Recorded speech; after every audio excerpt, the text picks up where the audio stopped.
Bonsoir. Alors, comme vous allez assister à un spectacle qui n'en est pas un, où il n'y a absolument aucun effet son et lumière, on a tout mis au début. Nous sommes donc réunis ce soir, mes frères et mes sœurs, pour faire un tour de l'actualité de ces derniers mois.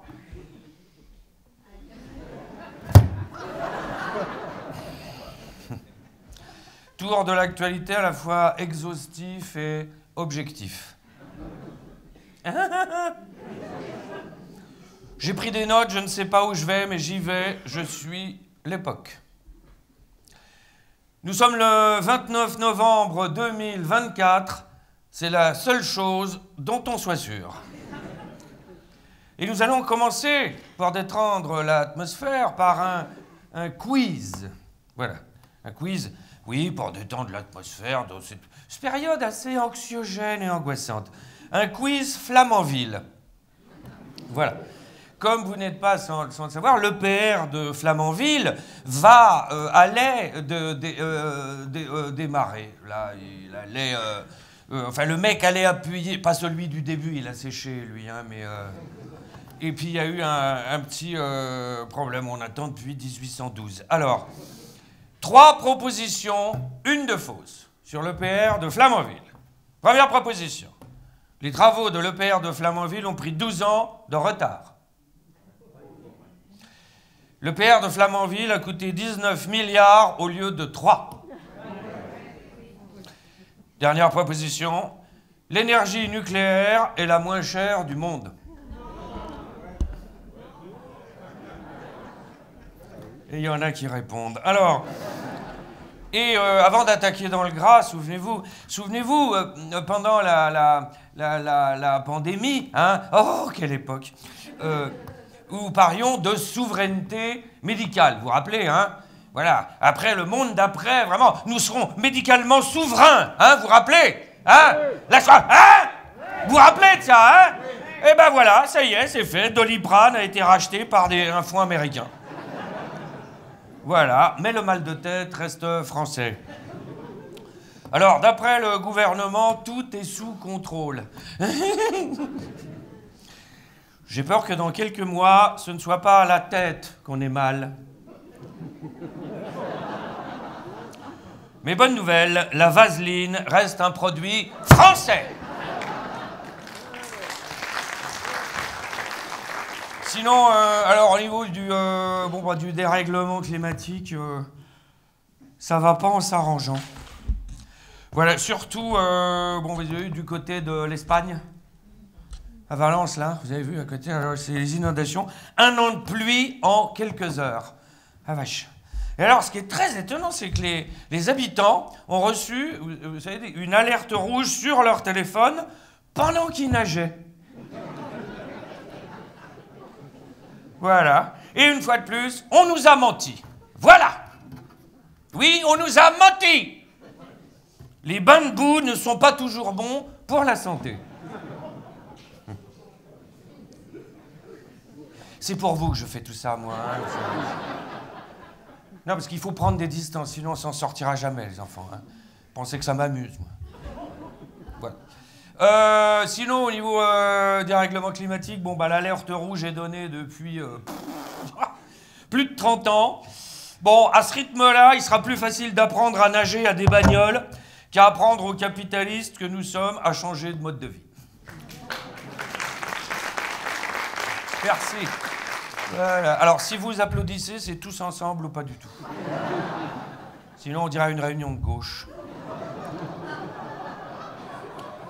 Bon, et avant d'attaquer dans le gras de l'actualité, Paul Watson. Vous voyez qui c'est? Paul Watson. Militant écolo, grand défenseur des baleines. Et toujours en prison, chez les Inuits. Voilà. Et Roselyne Bachelot ne réagit toujours pas. Je peux pas la saquer, elle. Voilà, à chaque revue de presse, je mets un truc, n'importe quoi sur elle. Ouais. Parce qu'elle fait partie des gens, vous savez, elle est à l'image de l'époque. Vous savez, c'est le paquet cadeau, enfin un gros cadeau, hein, mais comme ça, tout le monde fait oh, elle est sympa, hein, Roselyne. Hein? On lui... non, c'est une chiennasse. Voilà, eh ben, voilà un qui la connaît. Voilà, moi, ça me fait du bien. Alors, sinon, bon, elle est loin, hein. La magie des JO.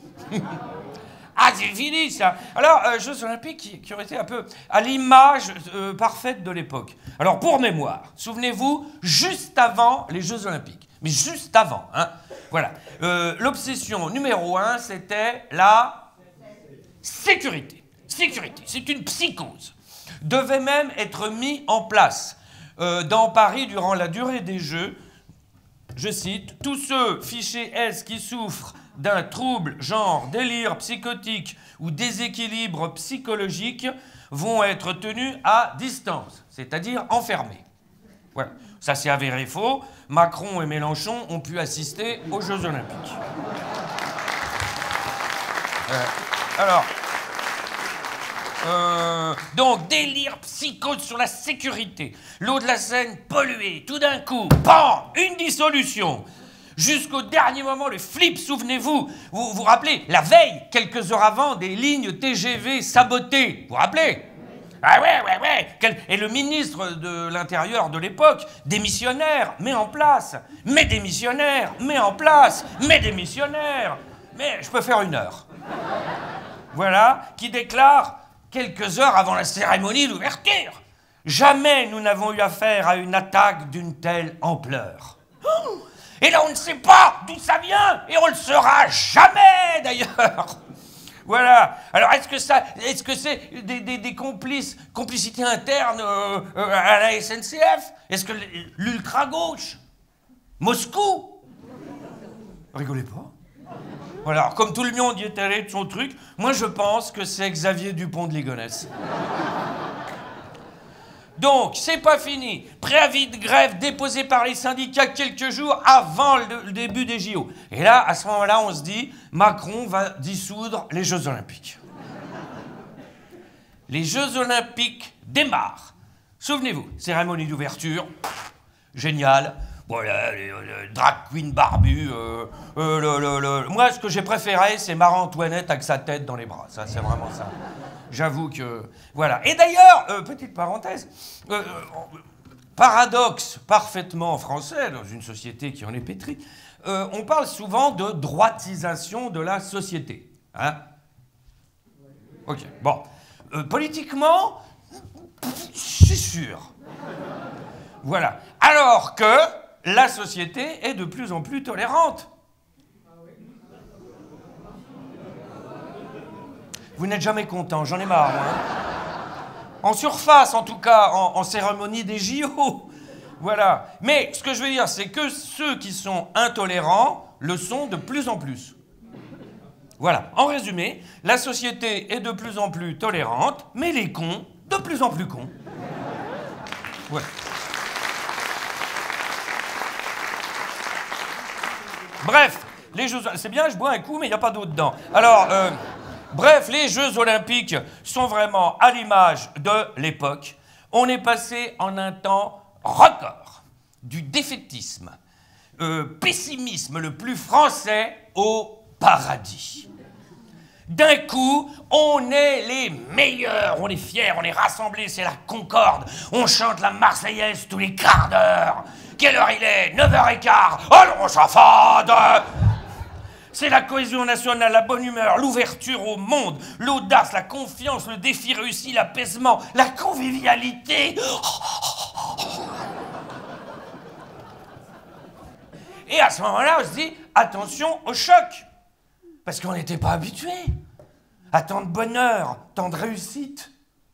Et là, à ce moment-là, on se dit, va-t-on s'en remettre? Tu vois, heureusement, le merdier est vite revenu. Oh!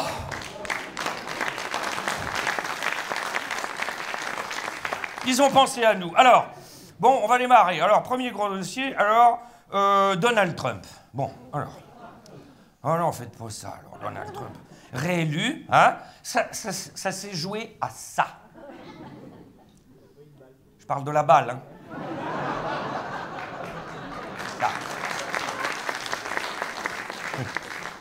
Et finalement, la réélection du trou du cul, c'est jouer à un trou de balle. Hein? J'aime bien cette formule. Allez, parce que souvenez-vous, en plein mois de juillet, le 14 juillet exactement, la tentative d'assassinat sur Donald Trump. Vous vous rappelez, les images ont fait le tour du monde entier. Le tireur, sur un toit, à 120 mètres, allongé, tranquille, pas dérangé, bien entraîné, bien armé. Comment peut-on viser aussi mal?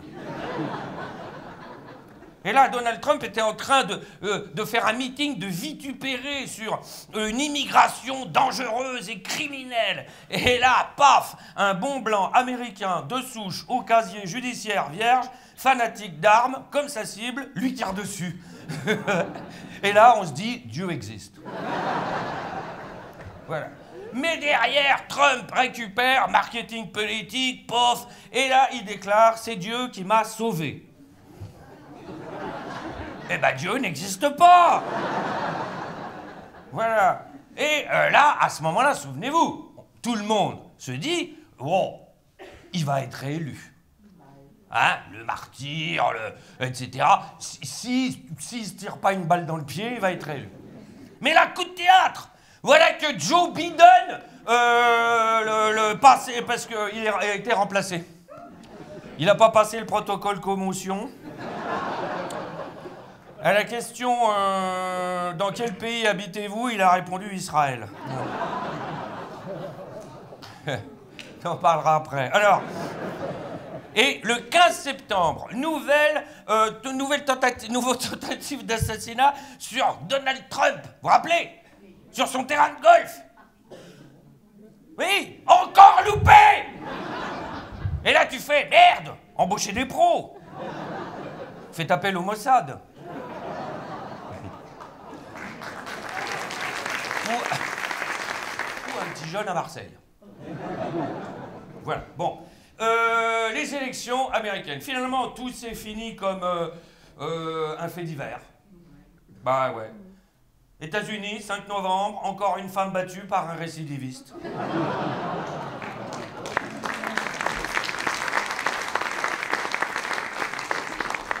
Sous les yeux du monde entier, impuissant. Le président français a même envoyé des félicitations. Voilà. Bon, en résumé, l'élection américaine, bon, eh ben, le méchant a gagné et la gentille a perdu. Voilà. Ah ben c'est comme ça maintenant le monde, est manichéen. Voilà. Alors, bon, on pourrait traduire aussi, le pire l'a emporté sur le rien. Voilà. Et alors, bon, je ne suis pas un spécialiste en géopolitique internationale, mais ça nous fait maintenant Russie, Chine, États-Unis, 3 plus grandes puissances mondiales, dirigées par de grands démocrates. Si on veut rester dans le coup, je pense qu'il faudrait s'y mettre. Sans prendre chemin. Voilà. Et moi, ce qui m'a alors le plus frappé dans l'élection américaine, vu de chez nous évidemment, c'est la façon dont les médias français nous ont vendu Kamala Harris. Kamala. Je ne sais pas si vous avez eu la même sensation, moi. Kamala, et vraiment c'était « Oh, Kamala !» Vraiment, il y avait de la pub à Kamala, on a l'impression que c'était un bonbon. Tu vois, alors qu'elle était mauvaise.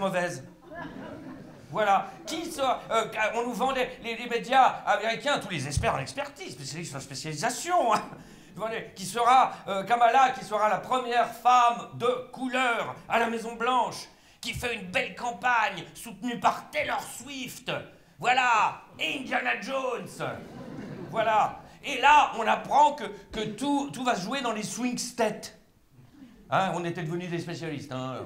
C'est les États, par exemple, la Pennsylvanie. On apprend que celui qui gagne la Pennsylvanie, eh ben, il gagne les élections. Oh, oh. Et là, t'as envie de leur dire, bah, votez que là-bas, faites-nous pas chier. Et alors, dès les résultats de l'élection, hein, même avant les résultats officiels, les mêmes qui nous avaient vendu de la Kamala retournent leur veste et tout d'un coup l'appellent Madame Harris. Madame Harris n'a pas été élue parce que c'est une femme de couleur. Voilà. Et alors, elle avait un programme flou, elle est déconnectée, elle a fait une campagne lisse, elle sourit trop. Bon, on a les journalistes qu'on mérite, on a dû merder. Voilà. Bon, c'est vrai que vu d'ici, bon, on se disait, les Américains peuvent quand même pas élire une ordure pareille. Voilà. Hein, c'est ce qu'on se disait. Bon, bah, voilà. Hein. C'est vrai, Balkany à côté, tu vois. C'est l'abbé Pierre. Hein. Oh! Oh! On en parlera après! Hein? Oh, l'abbé! Oh, c'est pas possible! Oh, j'en suis où? Ah ben là, voilà. Alors, bon, c'est vrai que Donald Trump, pour le décrire, on n'a plus les mots. Je sais plus quoi dire, moi. Mais c'est pas qu'il ment, c'est une très grande qualité, parce qu'en fait, il raconte tellement de conneries que personne n'a le temps de vérifier, du coup. Voilà. Et de toute façon, lui, Donald Trump, il participe pas à une élection, lui, hein. Il participe à une émission de télé-réalité. Voilà. Parce que maintenant, vous l'avez remarqué, hein, l'excès, l'outrance, le mensonge sont devenus la règle dans la compétition pour le pouvoir, la puissance, de l'attraction du grotesque sur la modération, le burlesque, nouveau style politique. Et on se dit, oh, c'est aux États-Unis. Non! On a les mêmes à la maison. Voilà, le mode opératoire, comme vous l'aurez remarqué, ne repose plus sur des récits crédibles, mais sur des blagues, des insultes, des provocations. Voilà. Blagues, insultes, provocations, je pensais que c'était réservé à des mecs comme moi. C'est pourquoi je réfléchis.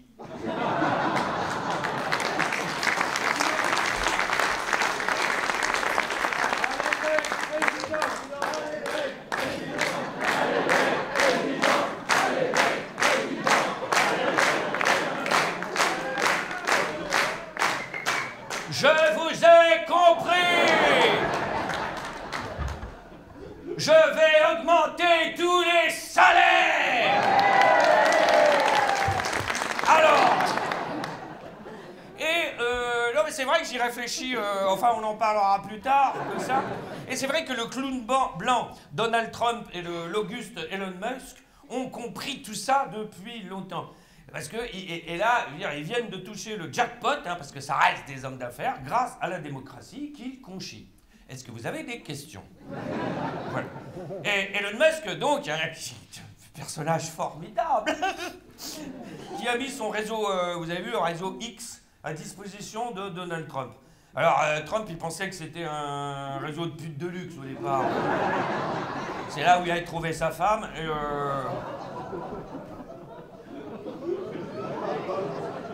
prouvez-moi l'inverse. Et il a dit oui. Alors, Elon Musk, quel personnage c'est? Alors, pour le situer, j'ai trouvé ça. Les médias en ont très peu parlé, alors que c'est extrêmement éloquent. Elon Musk, à Thierry Breton. Thierry Breton, je ne sais pas si vous voyez, c'est un Français, hein? Français. Voilà, avec moi un nom bizarre.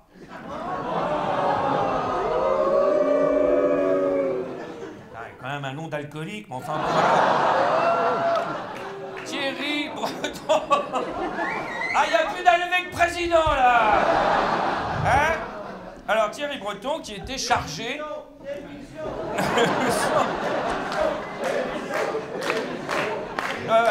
Je vous ai compris. Le peuple français est versatile, quand même. Hein? Voilà, c'est bien les alcooliques. Alors, donc, revenons à Thierry Breton. Thierry Breton, donc, qui était chargé du numérique à l'Union européenne, poste très important, chef du numérique à Bruxelles. Le mec, vraiment, ça pose, hein, comme ça. Et il reçoit la visite d'Elon Musk et il demande à Elon Musk de se conformer à la législation européenne. Elon Musk a répondu par tweet, je vous le cite textuellement. tu vas pencher ta tête bien en arrière et tu vas te l'enfoncer dans ton putain de fion. Normalement, c'est moi qui dis ça. Voilà. Et bon, le pire est à venir. Le nouveau gouvernement de Donald Trump, là, je pense qu'on va être... voilà, par exemple, la ministre de l'Éducation, je ne sais pas si vous avez vu, c'est l'ancien président de la Fédération de catch. Hein? Voilà, vous me direz, on a bien Rachida Dati à la culture. Voilà. Et en face de ces tarés, qui sont plus que des êtres humains, ce sont des États. Hein? En face de ces tarés, on a ce qu'on appelle le cercle de la raison. Hein? Actuellement, les losers. Tenants de la morale, les gentils, hein? Qui défendent le bien. Alors, là, on va faire un peu de philosophie. Alors, qu'est-ce que la morale? Alors, avant, il y avait Dieu, hein? Vous vous rappelez? Dieu omnipotent, pas celui qui est né à Amiens, hein? Non, le vrai, hein? Le vrai, celui qu'on n'a jamais vu. Voilà. Et qui dictait sa morale à travers ses sbires, comme ça. Et puis, bon, Dieu, on en a eu un peu ras la couenne, et on a créé ce qu'on appelle la morale laïque. Et là, suivez-moi bien. Toute morale laïque semble reposer sur de l'incertitude. La liberté de conscience ou de pensée est indéterminée, ce qui est normal. Si elle était déterminée, elle serait plus libre. Ok. Bon, maintenant, question qui pourrait être une question du bac de philo. Hein? Ah, vous pensiez pas que vous alliez réfléchir ce soir, hein? Comment proposer des prescriptions morales si elles ne reposent sur rien de certain? C'est pas fini. Alors, attendez. Platon disait, vous vous souvenez Platon, son groupe de rock? Alors, Platon disait, sur notre statut d'être de langage, par la discussion et la pensée, nous pouvons être moraux. Donc, en capacité de créer des règles pour la liberté et de pondre des lois. Question maintenant que se sont certainement posées Donald Trump et Elon Musk et d'autres. Si la morale est affaire de choix justifiables, pourquoi ne pas choisir le nazisme?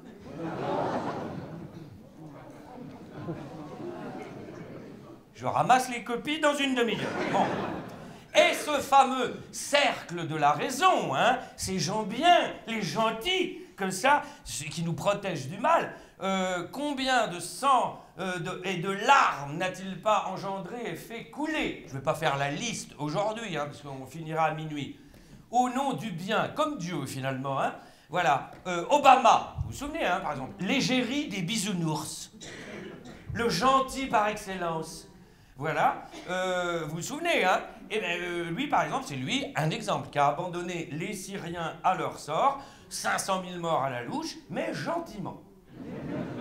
Voilà. Et là, la raison devient discrédit. Et la raison donne du crédit à ceux qui n'en ont pas. Donald Trump.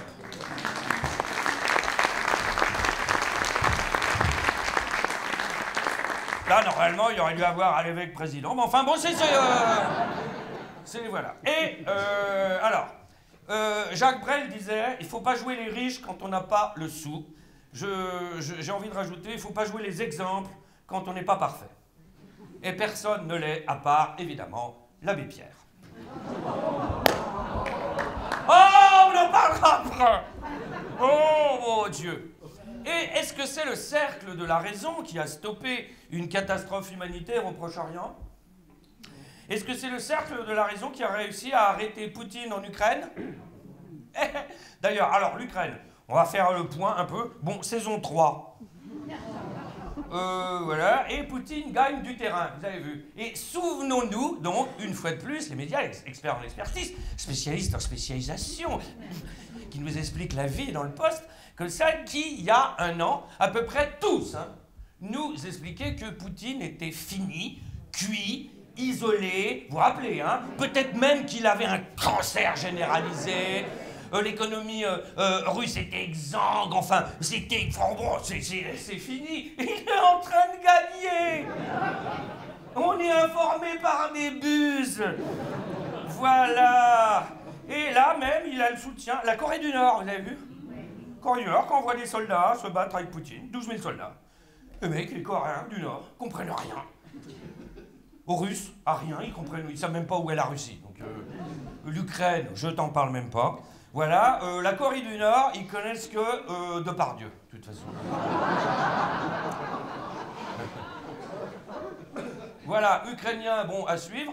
Que petit à petit, vous avez vu, on est en train de laisser tomber, comme des vieilles merdes, hein, surtout l'Union européenne, ce fameux cercle de la raison. Voilà. Vous avez vu aussi, pareil, l'histoire des missiles en Ukraine. Alors, on a envoyé des missiles en Ukraine, hein, pas la France, hein, ils ne marchent pas les nôtres. Mais les autres pays, ils ont des missiles longue portée. Que ça, eh ben, figurez-vous que depuis 3 jours, ils ont le droit de s'en servir. Vous en foutez, vous. Voilà. Sinon, au niveau du conflit israélo-Hamas, israélo-Hezbollah, israélo-Palestine, israélo-Liban, je suis désolé, c'est l'actualité. Vous voulez qu'on fasse une pause? On peut parler de l'abbé Pierre tout de suite, si vous voulez.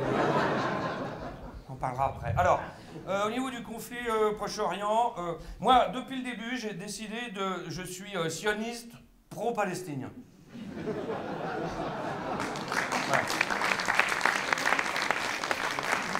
Voilà. Pour la paix. Voilà. Bon, il y en a qui diront lâche.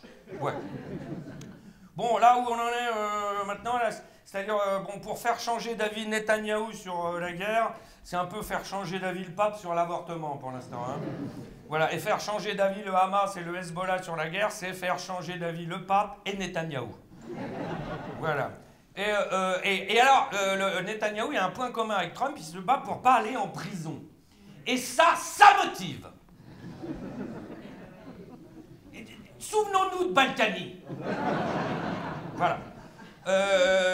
Netanyahou, hein, donc, qui est en roue libre là-bas, et qui tire maintenant, je ne sais pas si vous avez vu, il tire au Liban sur les casques bleus. Oui. Bon. Et on lui a demandé, mais enfin, pourquoi vous tirez sur les casques bleus? Il dit, parce qu'on les voit de loin. Ils ne servent à rien, de toute façon, donc... et l'armée israélienne, même, vous avez vu, au Liban, maintenant qu'ils bombardent, ils ont des cimetières.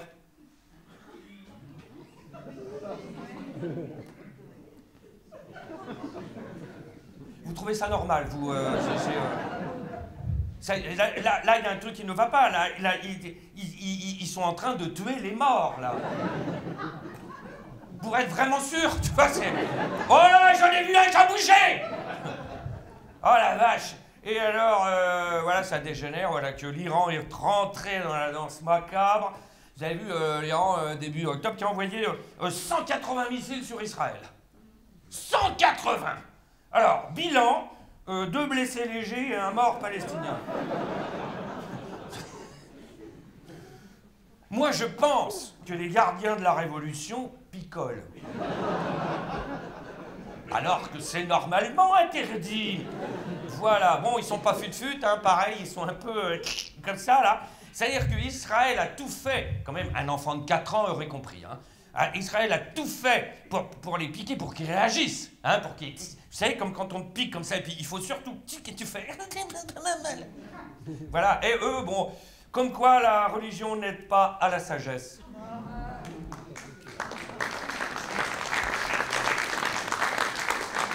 Comme disait l'abbé Pierre.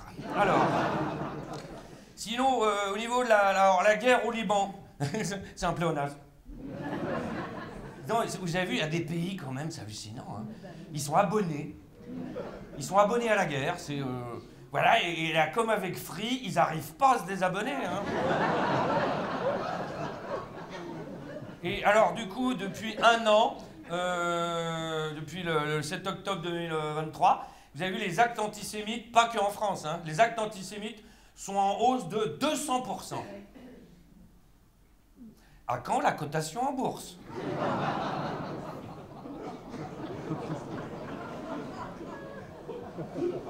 C'est pour vous que je fais tout ça, moi, hein, attention. Si vous voulez que j'arrête, moi, je pensais que ça m'amuse, ça. Alors maintenant, au niveau de la paix, là-bas, au Proche-Orient, comment rétablir le dialogue avec le Hamas? C'est ma meilleure blague de la soirée. Oui, ou avec le Hezbollah pro-iranien. Alors, avec le Hezbollah pro-iranien, c'est plus possible parce qu'ils n'ont plus de beeper et de talkie-walkie. Vous avez vu l'opération aussi, ça? On n'avait jamais vu, on n'arrête pas le progrès. Hein, les mecs, ils sont là, comme ça. Oh, maman! Voilà, bilan de l'opération, vous avez vu, des dizaines de morts. Et par contre, ça c'est bien, des milliers de futurs athlètes aux Jeux paralympiques. Voilà.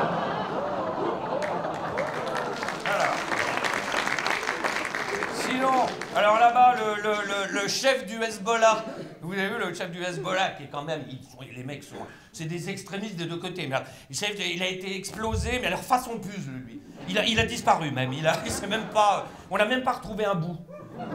Il y avait un trou. Explosé. Le chef du Hamas, vous savez qu'il remplaçait déjà celui qui avait été tué. A été tué aussi. Et alors, je ne sais pas si vous avez suivi ça, lui, il a été tué par hasard. C'est véridique, hein, c'est l'armée israélienne qui a dit on l'a tué par hasard. Alors, je sais pas, il était dans la bande de Gaza, je sais pas, les soldats israéliens se promenaient, c'est Black Friday, tu vois. Mec, qu'est-ce qu'on peut acheter dans la bande de Gaza? Bah rien, alors...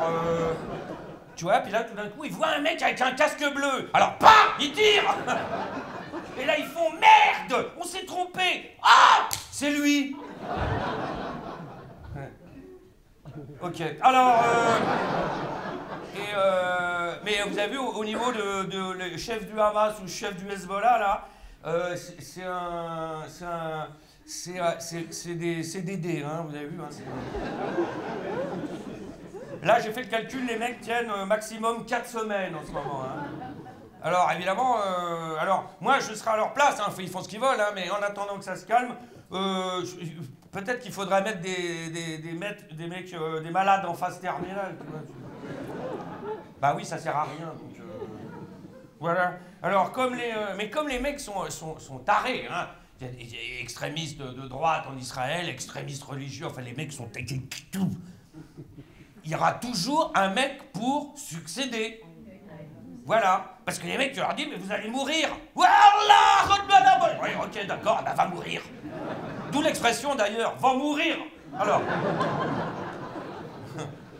Et les mecs, et j'ai fait le calcul, comme ils sont des milliers, à ce rythme-là, ça peut durer plus de 2000 ans. Et là, vous me direz, avec le dérèglement climatique, de toute façon, dans 2000 ans, tout le Proche-Orient, la région, sera recouverte par les eaux.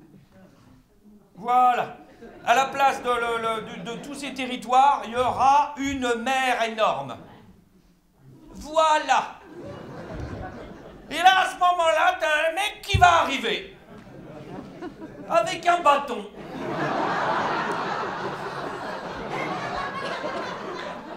Avec une bande de mecs derrière. Calmez-vous.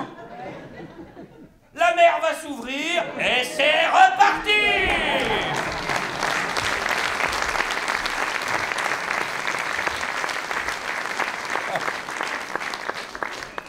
Bon, sinon chez nous, le merdier, reparti aussi, ça va. Alors, bon, ce qu'il y a de bien, c'est qu'on a un nouveau Premier ministre et un gouvernement. Voilà. Alors, le gouvernement, retenez pas les noms, hein, ils sont de passage. Alors, comment en est-on arrivé? Vous avez vu, un merdier, mais total, hein, puis on n'est pas habitué, nous, quand on n'est pas habitué...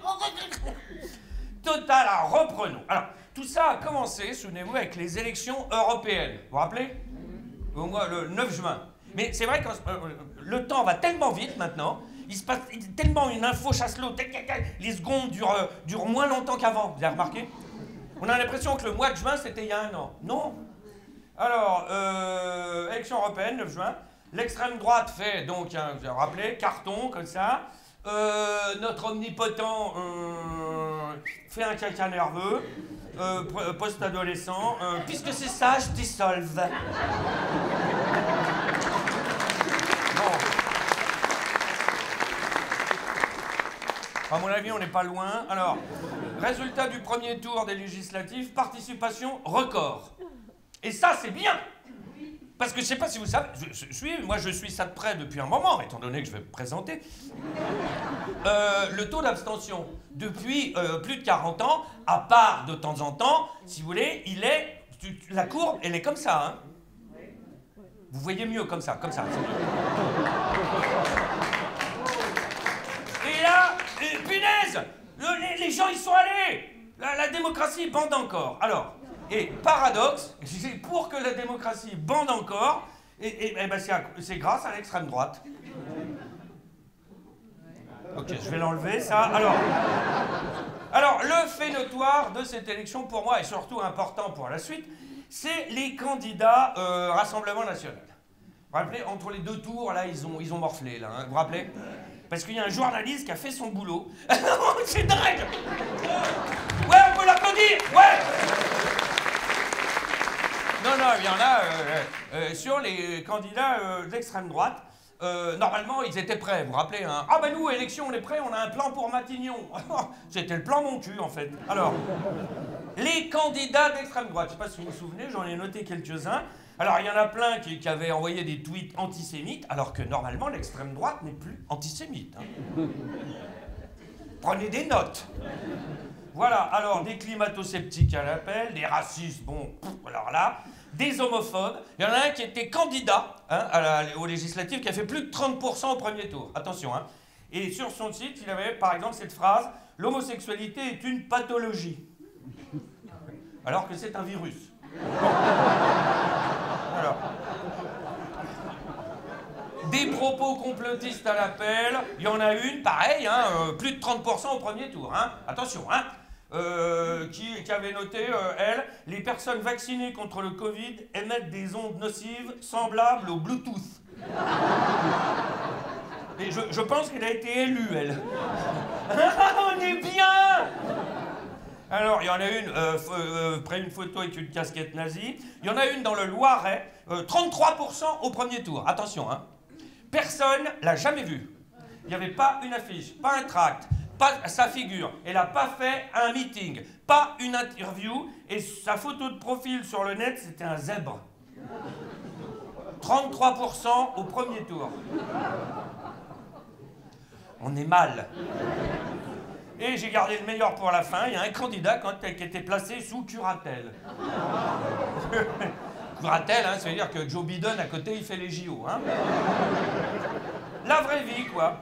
Et depuis, donc, l'extrême droite, hein, qui a morflé, a entamé une purge aux candidats foireux. Et là, ils vont éliminer, je cite, hein, tous les candidats incompétents ou racistes. Pour l'instant, il y en a 2. Voilà. Et c'est pour ça que Jordan Bardella a écrit un livre, Ce que je cherche. Ouais. Ça, c'est pareil. Au niveau de la littérature, quel scandale! Bon, enfin, vous avez vu le prix Goncourt, décerné à un Algérien, le Renaudot, un Rwandais, le Femina, un Vénézuélien, et le livre de Jordan Bardella, écrit par un nègre. Mais de toute façon, si on réfléchit, bien, l'extrême droite, ils ne voulaient pas le pouvoir, en fait. Ils ne le voulaient pas. Hein. Ça reste entre nous. Hein, mais, vous voulez que je vous dise un truc? À gauche non plus. Non. À part les insoumis, parce que ils sont...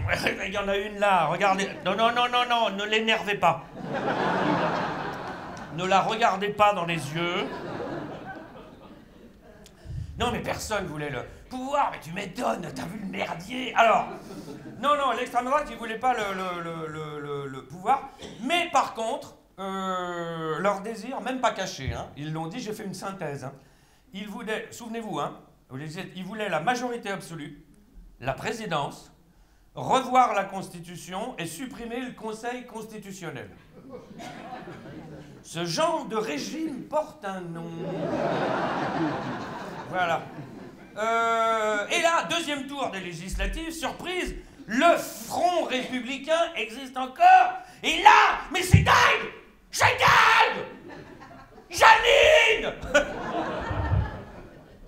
Le Rassemblement de la gauche arrive en tête!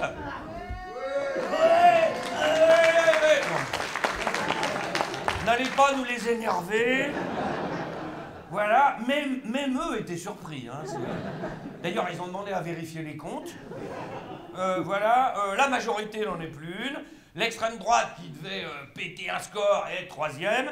Et la droite, à ce moment-là, la droite classique, que ça est foutu, fini, divisé, ruiné. Enfin, c'est là tu fais la droite, c'est fini. C'est dingue la vie. Donc à ce moment-là, enfin l'extrême droite a perdu.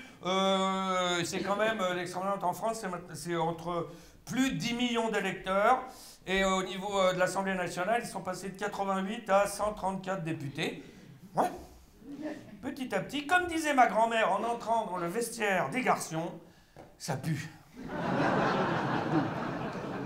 Donc à ce moment-là, on a la France, si on fait les additions, reste politiquement à droite et normalement sera dirigée par la gauche. Voilà. 18 juillet, élection d'un nouveau président à l'Assemblée nationale, c'est la même qui est réélue. Les perdants gagnent, ça va devenir un gimmick. Alors, à gauche, évidemment, il faut trouver un nom de Premier ministre. Mais qui? Alors, ils se foutent sur la gueule. Voilà. Alors, est-ce que ça va être un insoumis? Un insoumis soumis? Un insoumis insoumis? Un socialiste soumis aux insoumis? Un coco soumis, socialiste soumis au coco? Un syndicaliste? Un soumis, encore. Et là, ils arrivent à se mettre d'accord sur un nom. Lucie Casse-Tête. Et là, c'est la trêve olympique. Léon Marchand devient Premier ministre par intérim.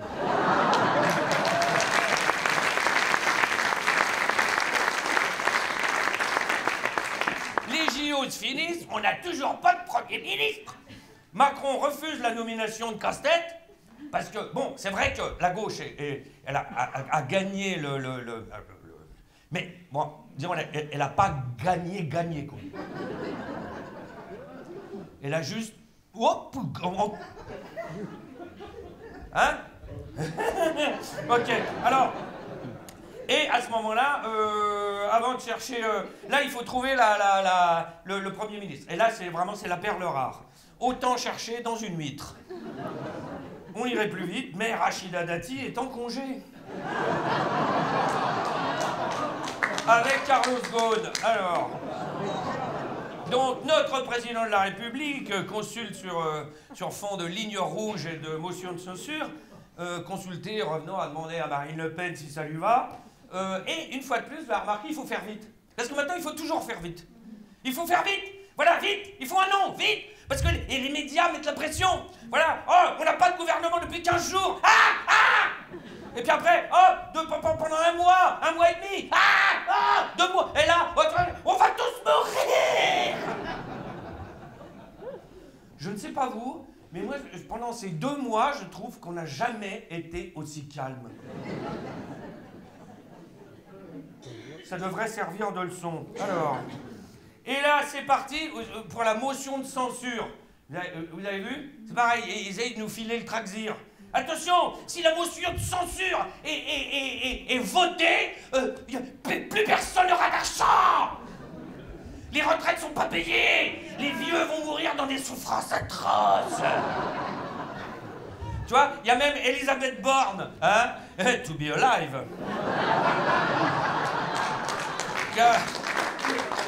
Qui a déclaré, si la motion de censure était votée, que les gens n'auraient plus de carte vitale.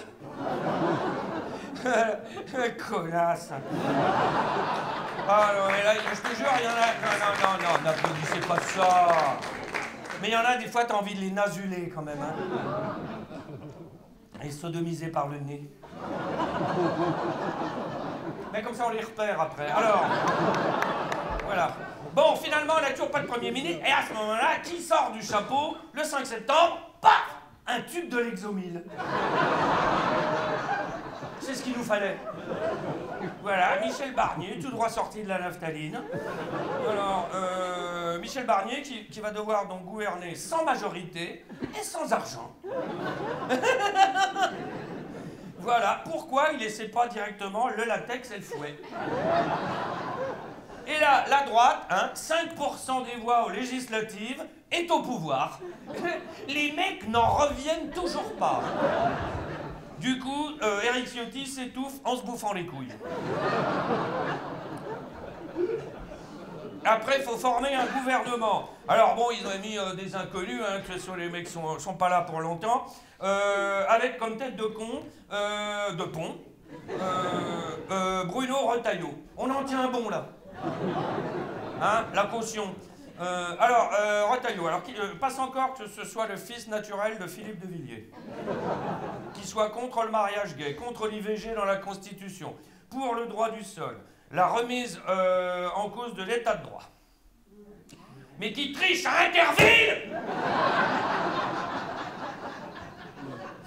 Retailleau qui, dès qu'il a été nommé ministre de l'Intérieur, a déclaré, si vous vous souvenez son discours, il a commencé par « Je veux rétablir l'ordre et rétablir l'ordre ». Il y en a même pas un qui lui a dit « Va voir un orthophoniste ». Tu vois? Alors, à noter que ce gouvernement très très critiqué est quand même le gouvernement le plus à gauche depuis Laval en 40. Alors, Michel Barnier qui a prononcé cette phrase qui, moi, m'inquiète, il y a une dizaine de jours, je n'envisage pas du tout une prochaine dissolution. Est-il déjà dans l'état de Joe Biden?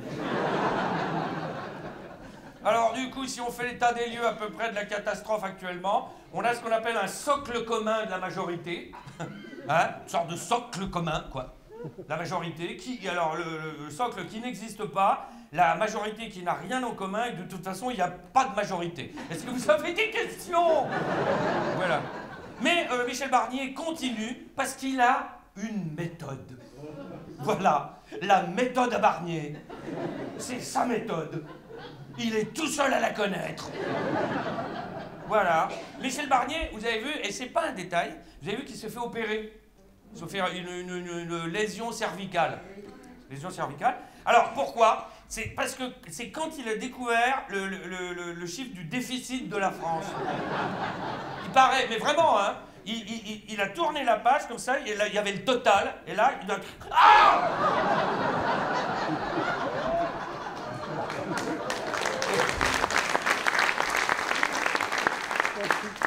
Et vous connaissez le dicton, hein? Quand Barnier a mal au cou, la France a mal au cul.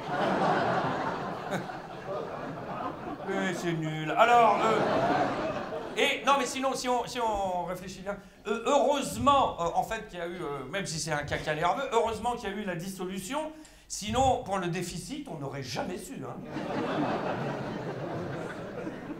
Non, mais t'imagines, maintenant, là, il n'y a pas de dissolution.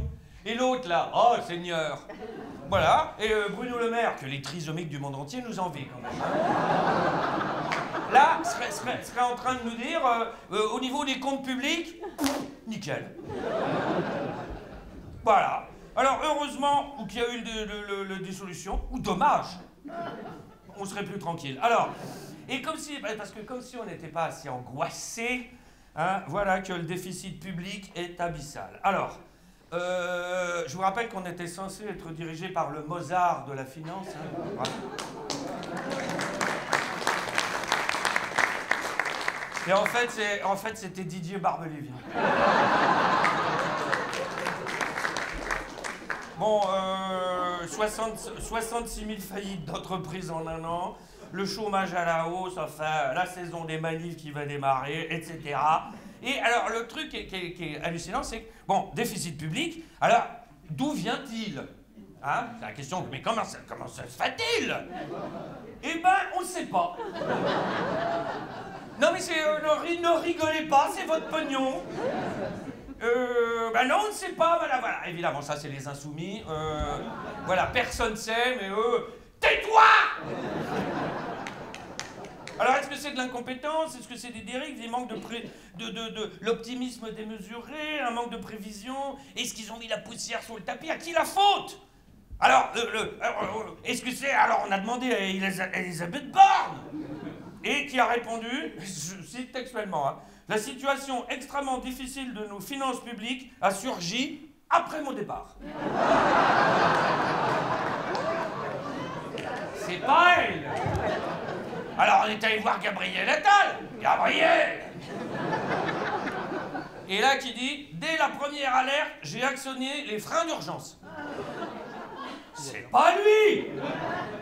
Bruno Le Maire, qui, vous vous rappelez, est prof de déficit à Lausanne maintenant. Et qui, à ce moment-là, parce que qui est responsable? On cherche. Et il y a France Télévisions qui est en train de préparer une grosse émission sur le déficit, justement. Et Bruno Le Maire a envoyé un SMS à France 2, je ne sais pas si vous avez vu, SMS qui dit « La vérité apparaîtra plus tard ».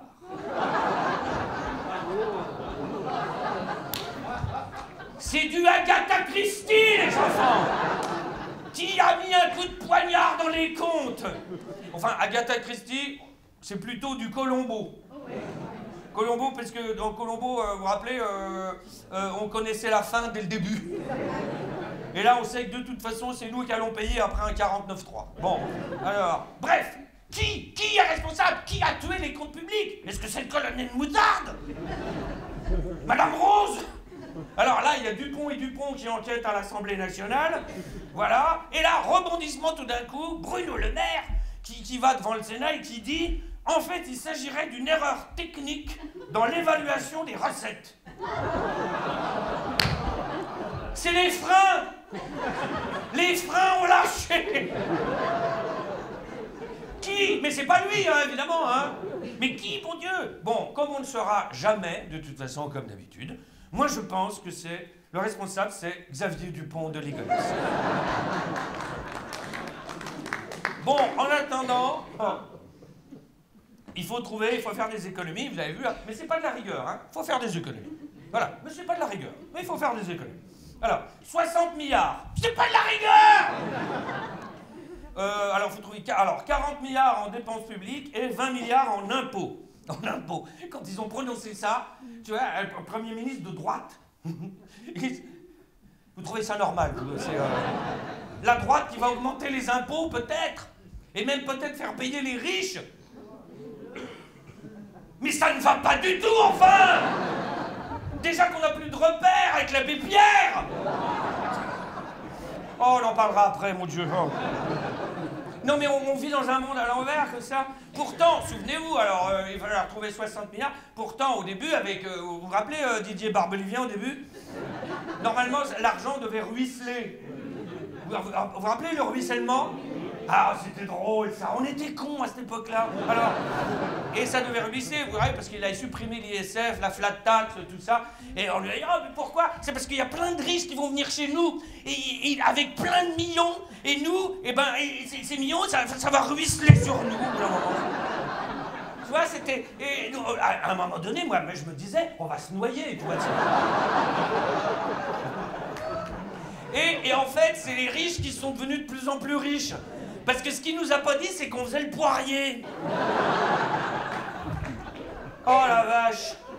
Alors, sinon, évidemment, il faut trouver des idées pour gagner du pognon. Et comme il n'y a pas de majorité, vous avez vu, dès qu'il y en a un qui a une idée, bah il faudrait faire ça, les autres font non. Ah ben on va peut-être faire ça. Non, oui, non, non. Là, il a tout enlevé. Là, je pense qu'il va se faire opérer, il va se faire couper la tête. Alors... Et dans les idées à la con, il y a un concours Lépine des idées les plus connes qui a été lancé pour trouver du pognon. Par exemple, je ne sais pas si vous avez vu, il y a éventuellement, hein, je ne sais pas où c'en est, une taxe sur les chiens. Vous avez vu ça, hein? Vous êtes plutôt d'accord ou pas, vous? Bah, ceux qui n'ont pas de chiens, en général, sont d'accord. Voilà. Taxe sur les chiens, 120 € par an. Voilà. Et ils font un prix de gros pour les deux, 180. Bon. Ben, 7 600 000 chiens en France. Moi, je trouve que c'est... Moi, je taxerais même les poissons rouges. Les poissons rouges, les tortues, les hamsters, 50 €. Allez, hop. Voilà. Et puis, tu fais des brigades de répression, parce qu'évidemment, les gens trichent. Et donc, tu vas chez les gens, ding dong, tu rentres, paf. Et là, dites donc, vous avez un canari, salope. C'est un exemple, hein. Sinon, ils veulent aussi, il y a la taxe sur le sucre, ouais, pourquoi pas, et l'alcool. Ah là, la Bretagne est vent debout. Non, mais pas que la Bretagne, hein, voilà. On est un pays d'alcooliques, hein. Alors, l'alcool, c'est les alcoolos qui vont payer la dette. Enfin, qui vont l'éponger, même, on dit. Pourquoi pas? Pourquoi pas? De toute façon, quand t'es bourré, t'en recommandes toujours une. Donc, voilà, et là, tu te dis, bah, c'est pour la dette. Tu vois, bientôt, il va y avoir des slogans, 1 verre, ça va, 2 verres, c'est mieux. Tu vois? Et alors, il y a toutes ces idées-là, de toute façon, ça ne suffira pas. Où trouver de l'argent? Alors, il y a des pistes. Alors, dans ces pistes, alors j'en ai quelques-unes, moi. Alors, par exemple, éviter, alors, de faire des dissolutions débiles. Dissolutions qui, en tout, a coûté 200 millions d'euros, quand même, hein. Ça fait cher le caca nerveux, quand même, hein. Voilà, autre piste. Alors là, vraiment, on peut économiser, j'ai fait le calcul, hein.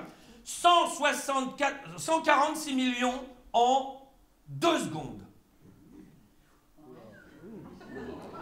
Éviter que nos rafales se rentrent dedans.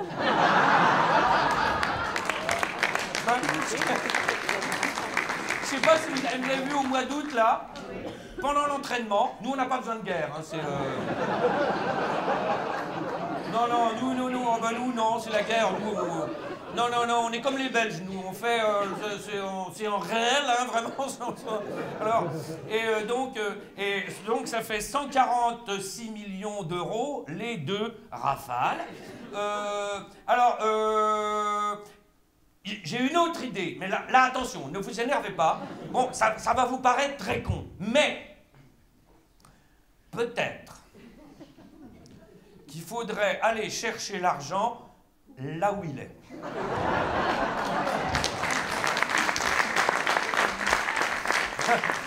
On est des fous. Alors, et là, j'ai trouvé une bonne nouvelle quand même, parce que où est le pognon?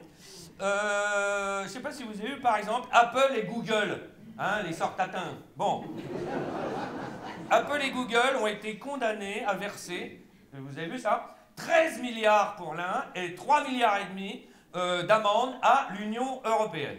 Voilà, pour eux, c'est argent de poche. Hein, on leur a dit, ça vous fait quoi de payer? Oh, c'était provisionné, c'est bon. C'est vous dire ce qu'ils pourraient payer. Alors, Apple, pourquoi ils ont une amende? Parce qu'ils payaient, c'est pour récupérer un peu, 0,005% d'impôts en Irlande. Je suis pas spécialiste, ça fait pas beaucoup. Et Google, c'est très bien. Google, c'est pour abus de position dominante. Alors, qu'est-ce qu'une position dominante quand on parle de commerce? C'est tu élimines les autres, plus de concurrence, tu dictes ta loi, donc les prix. Et qui paye? Nous. Voilà. C'est-à-dire que nous, on se fait sodomiser sans s'en rendre compte et sans être endormi. Vous voyez où je veux en venir? Nous sommes tous des Gisèle Pellicot. Voilà. Bon, j'ai gardé pour la fin, ça, parce que c'est un sujet quand même. Alors, l'affaire Pellicot-Amazon, on est obligé d'en parler. De toute façon, les faits divers, maintenant, c'est ce qui, arrive en tête dans le temps d'antenne dans tous les médias confondus. Hein. Alors, l'affaire Pellicot-Amazon, bon, c'est terrible. Cette pauvre femme droguée, vous avez vu, hein, par son mari pendant 10 ans, qui s'est fait violer par plus de 50 hommes dans son sommeil. Là, on a un élevage de porcs, hein, carrément. Dans la même ville. Alors, procès qui, alors vous avez vu, hein, attire des journalistes du monde entier. Vous avez vu, comme les JO. Alors, la question qui s'est posée au début de ce procès, est-ce le procès de la masculinité? L'homme est-il un porc débile?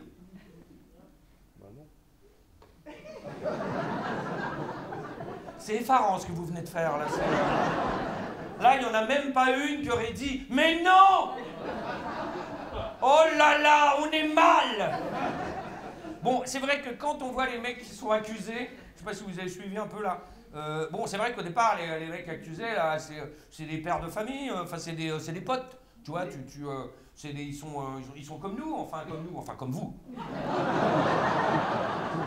Non, je veux rien avoir à faire à... Alors, et les témoignages, c'est hallucinant. La nature humaine, quand même, à un moment donné, tu fais... même ceux, vous avez vu, hein, parce qu'il y a des images, hein, ceux qui plaident coupables n'ont pas commis de... C'est pas un viol. Non. Et pourtant, il y a des images. Tu vois, il y a la juge, qui leur dit, bon, on va d'abord regarder le film. Hein, voilà. C'est en VO, hein. Donc, il regarde, c'est horrible, j'imagine, le film. Et le mec, après, on dit, bon, c'est bien vous. Si vous le dites. Voilà, et là, bon, il s'agit bien, évidemment, la dame d'or, il s'agit d'un viol. Et dans les réponses, il y en a un qui a été absolument hallucinant. Il dit, bah non, on peut pas dire. Et là, la juge lui dit, mais comment ça peut pas dire? Comment c'est arrivé? Et là, le mec, il dit, par inadvertance. J'imagine la juge au bout d'un moment là qui doit faire, oh putain, c'est pas vrai là. Par inadvertance, c'est-à-dire, est-ce que vous pouvez nous expliquer? Eh ben, c'est-à-dire, voilà, j'avais rendez-vous avec Dominique Pellico. Et voilà, j'arrive là-bas, bon, bah, on boit un coup. Voilà, on a la cuisine, on rigole, et tout d'un coup je me déshabille, voilà, hein. Bah oui, pourquoi? Alors, et là je me retourne, pan, je suis dans la dame.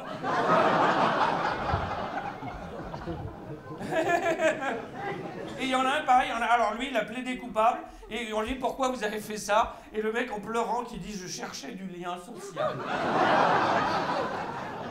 Non mais l'âme humaine. Et il y en a, alors là, je sais pas, évidemment, tout le monde a suivi ce fait divers, hein, c'est glauque. Plus c'est glauque, plus ça nous excite. Alors, il y en a un, vous avez vu plusieurs même, qui ont témoigné, qui disent pourquoi vous êtes allé là-bas. Il y en a qui venaient baiser avec le mari. Oui, vous n'avez pas vu ça? Mais si, ils venaient baiser avec le mari. Et alors la juge, pareil, alors... Ok, admettons. Donc vous venez là-bas pour baiser avec Monsieur Pellico alors qu'est-ce qui s'est passé? Et là, le mec, je sais pas, il avait ses règles et en fait, bon, moi j'ai un peu réfléchi au truc, je sais pas ce que vous en pensez, ça m'a mis la puce à l'oreille, parce que pourquoi le mec a tout filmé? Moi je pense pas que c'est sa femme qui l'a filmé. Il a filmé les mecs. Je pense que c'est un homosexuel refoulé. Ah, vous voyez? Même les insoumis n'y ont pas pensé. Voilà. Son mari, quand même, et c'est hallucinant. Vous avez vu, il a refusé, au bout d'un moment, il dit « J'ai quand même refusé des propositions. » Par exemple, j'ai refusé d'emmener ma femme dans un foyer de jeunes travailleurs pour un viol collectif. C'est un mec bien, au fond. Non, moi, où je m'en fais, c'est pour la ville de Mazan, la réputation. Vous en foutez, vous, évidemment. Hein. Ah, si ça avait lieu ici, hein, vous imaginez, à Auray, hein, ah, ça rigolerait, moi, là, hein. Mais vous imaginez la ville de Mazan, comment on va en parler dans des mois, dans un an. Tu vois, le mec va dire, ah, je suis pas sûr, tiens, je suis allé à Mazan. Mazan. Mais oui, la ville où on t'encule quand tu dors.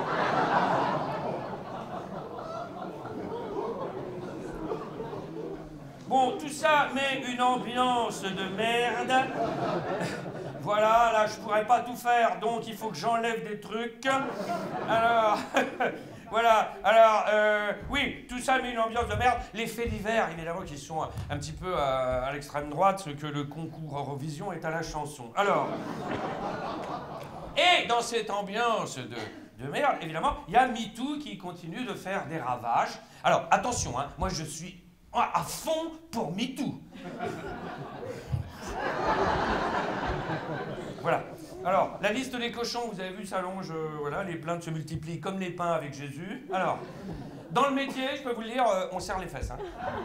Oui, oui. Dans le spectacle, cinéma, les mecs, là, je peux vous dire, parce que je sais pas si vous avez remarqué, nous on a remarqué, hein, même quand t'as rien fait. Hein, les noms, le nouveau nom, c'est à peu près tous les 3-4 semaines. Ça sort en général le lundi.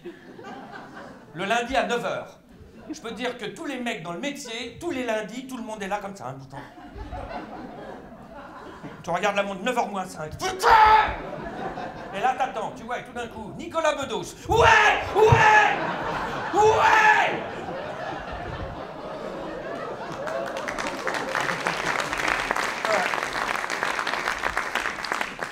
La dernière affaire en date, alors je sais pas si ça a à voir avec MeToo, mais c'est un peu l'ambiance générale quand même. C'est surtout le traitement médiatique qui est intéressant. L'affaire Mbappé. Mbappé, vous savez, ça virait en Suède. Alors là, on a le résumé de la synthèse du traitement médiatique actuel. L'info. Une femme aurait porté plainte pour agression sexuelle ou viol dans un hôtel où séjournait le joueur de foot, mais on ne sait pas contre qui. Et là, c'est parti! Le truc est décortiqué, on a les plans de l'hôtel, les plans de la boîte de nuit, le parcours, des témoignages de tous les côtés, le bilan carbone. En gros, voilà ce qu'est le traitement médiatique actuel. Nous n'avons aucune information, nous ne savons rien, c'est pourquoi nous vous en parlons.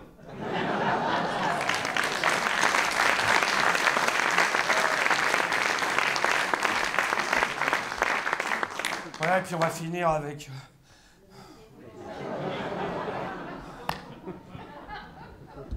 notre abbé Pierre. Mon Dieu, mais c'est... Oh, MeToo chez Emmaüs. Oh la vache, l'abbé Pierre. Moi, j'en reviens toujours pas. L'icône. 16 fois personnalité préférée des Français. Oh, comme quoi les Français sont cons. Alors... Non, mais moi, je suis anticlérical profond, mais l'abbé Pierre, tu vois, tout d'un coup, c'était un repère dans la nuit, quand même, pour nous. Hein. Là, tout d'un coup, tu fais... Alors, accusé d'abord d'agression sexuelle. Oh non, c'est pas possible.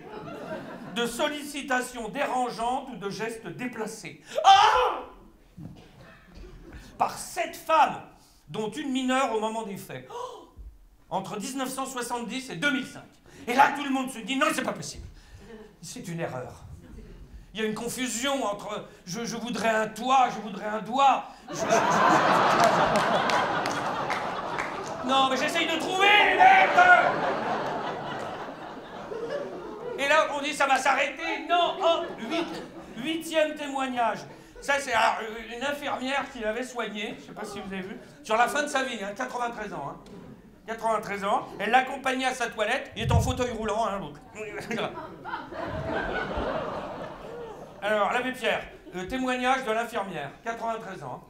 Pas l'infirmière, hein, alors, je l'accompagnais pour sa toilette en fauteuil roulant. Il s'est levé.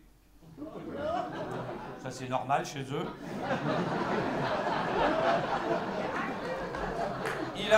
Il a marché sur l'eau. Et là, il m'a grippé les 2 seins, comme Depardieu. Et il a bandé, comme Strauss-Kahn. Oh mon Dieu. Le tout à 93 ans. Si l'affaire n'était pas aussi grave, je dirais qu'elle sentait. Et là, c'est pas fini. C'est pas fini. Nouvelles accusations. 17 femmes supplémentaires qui témoignent. Et on apprend que les faits dateraient en fait pour certains des années 50.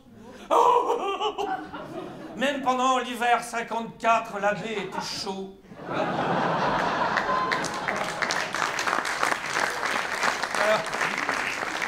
Dernier total partiel au niveau des témoignages, 24 femmes. Va-t-il battre PPDA? Voilà. Moi, il y a un témoignage qui m'a marqué, quand même, c'est la personne qui était mineure au moment des faits, qui maintenant est une femme adulte, qui témoigne, donc ce qu'il a fait, bon, il explique, et le journaliste, con comme tous les mecs, lui dit, mais pourquoi vous n'avez pas réagi? Pourquoi vous n'avez rien dit? Et là, elle répond, c'était Dieu. Et comment vous faites quand c'est Dieu qui vous fait ça? On se met à genoux.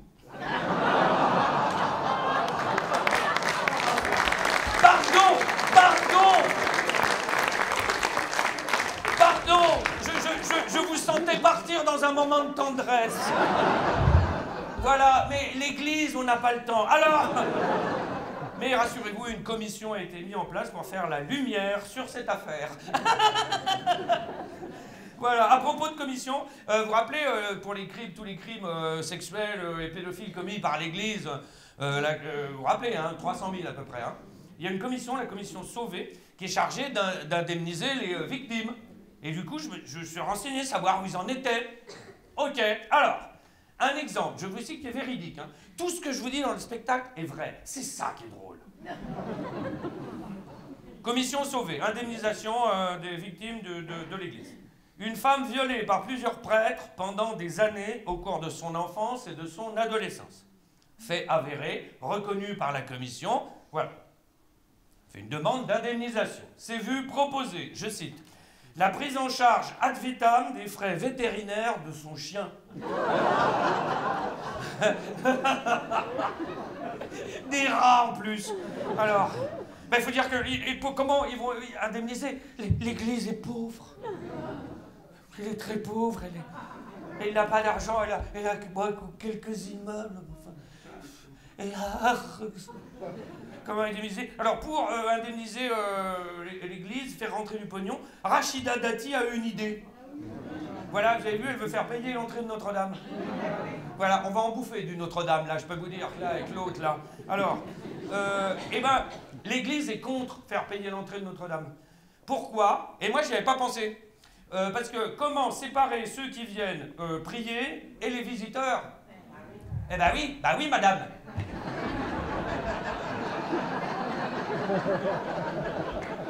T'as une tête de grenouille, toi, tu vois. Et pourquoi je vous en parle? C'est parce que l'église, ils ne peuvent pas s'arrêter, si vous voulez, ils sont... Et qui rajoutent, dans le communiqué, sans compter que certains peuvent entrer en touristes et ressortir pèlerins parce qu'ils ont été touchés spirituellement. Et là, tu fais « Faites payer !» Et donc là, ça va être inauguré, hein, c'est demain, je crois, hein, inauguré par l'autre, là, et qui va nous répéter 100 000 fois « Je vous l'avais dit !» Alors, moi, il y a eu une interview du mec qui a fait charger le chef des travaux à Notre-Dame. Et je vous en parle parce que l'interview, il dit, alors comment se sont passés les travaux? Très bien, bon, on est dans les temps, etc. Alors, quelles sont les nouveautés? Qu'est-ce qu'on va découvrir? Et le mec commence par ça, nous avons installé des détecteurs de fumée.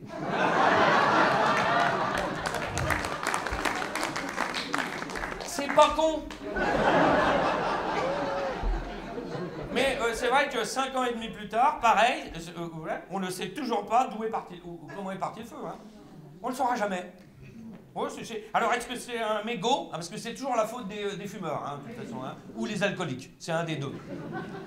Voilà, c'est un mégot, un dysfonctionnement électrique. On ne saura jamais, je pense. Hein. Donc, moi, je pense que c'est Xavier Dupont de Ligonnès. Voilà.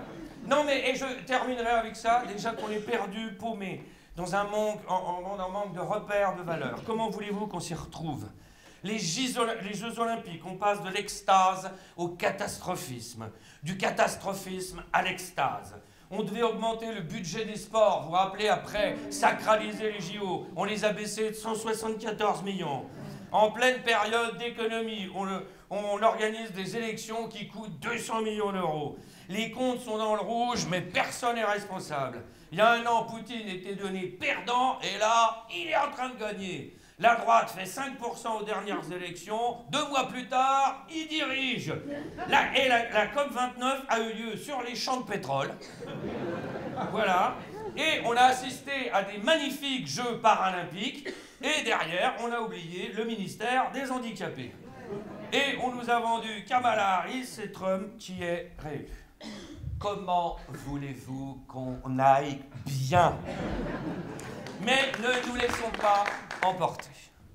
C'est pour ça que je voudrais finir comme d'habitude en vous disant, faisons gaffe. Faisons gaffe à l'hypocondrie médiatique. Cessons d'amplifier le danger nourri par les médias. La morosité ambiante devient ma morosité, la réalité du monde devient mon triste sort, et on finit par se rassurer dans l'angoisse. Spirale infernale, trop tard. Spirale infernale nourrie par une overdose d'infos. Trop d'infos, tu l'info, comme trop de lois, tu la loi. Par contre, trop de conneries n'a jamais tué un con.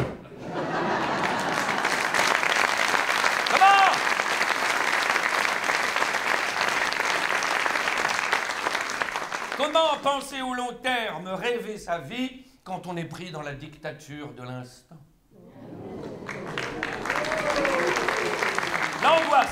L'angoisse crée le pessimisme qui engendre le défaitisme et qui lui-même fabrique de l'impuissance qui, à son tour, nourrit la résignation pour finir par une tétanie de la pensée, autrement dit au niveau zéro de la réflexion. La voie est libre, nous sommes totalement absents parce que trop présents.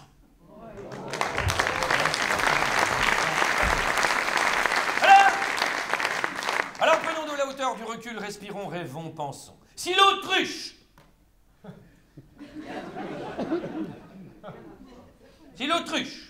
ne mettait pas sa tête dans le sable, elle serait morte de peur. Si elle la met, elle se fait enculer. Alors essayons d'être des autruches à tête haute. Des autruches spirituelles, philosophes des autruches qui regardent vers l'avant pour protéger ses arrières. Des autruches avec les 2 pieds dans la merde, mais la tête dans les étoiles. Réagissons avant que le système nous mange, nous bouffe, nous transforme, nous étouffe, avant que la défaite soit cuisante. Car comme le disait le général MacArthur,